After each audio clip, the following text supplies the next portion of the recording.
કેમ તું કારખાને છો? આજે ફ્રી હતો તો આવ્યો, મેં કીધું મળી તમને. શું ઇન્સ્ટાગ્રામ માં તો યાર વાયરલ હું જોબ મૂકી દીધો, નવું ચાલુ કર્યું તો. અરે ભાઈ, જો નોકરી ધંધો બધું ચાલુ છે. આ તો મફતનું એક કહેવાય ને કે માનસિક મનોરંજન લોકોને મળે ને આપણને મળે. रुको जरा सबर करो। અને બીજું જો તને ચોખ્ખી વાત કરી દઉં, આપણું માનસ રિજિડ છે, આપણી માનસિકતા રિજિડ છે.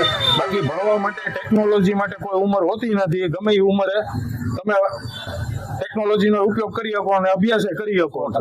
બરોબર છે? એટલે ઈ કઈ એવું હોતું નથી.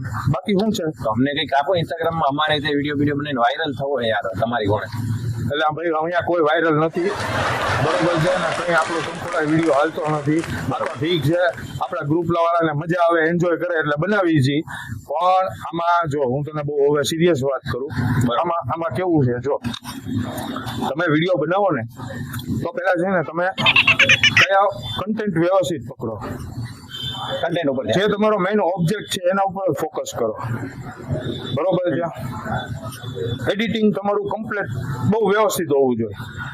બીજી વસ્તુ સૌથી અગત્યની શું છે, કઈ મારા અનુભવે એટલું મને ખબર પડી કે તમારા વિડીયો ઉપર કોઈ પણ વ્યક્તિ છે ને 10 સેકન્ડ 12 સેકન્ડ સુધી ત્યાં સ્ટડી થઈ જાય ને, સ્ટોપ થઈ જાય ને, તો તમારો વિડીયો અલ્ગોરિધમ ની અંદર ધક્કો મારીને આગળ વધે. એના માટે તમારે કન્ટેન્ટ પાવરફુલ હોવું જોઈએ તમારે. બરોબર છે? અને વચ્ચે વચ્ચે જે છે ને તમારે સરસ મજાના સ્ટીકર નો ઉપયોગ કરવાનો, સરસ મજાના કલરફુલ બેનર નો ઉપયોગ કરવાનો. 50% સેલ છે ને 20% સેલ છે, એક ઉપર એક ફ્રી છે ને buy one get one free છે, આવું બધું કરવાનું. હવે સમજી ગયો તું 100%. તમારા કેટલા ફોલોવર હે? પણ અમે એમ તો કહો, તમે આ બધી સલાહ આપો પણ તમારા ફોલોવર તો કહો.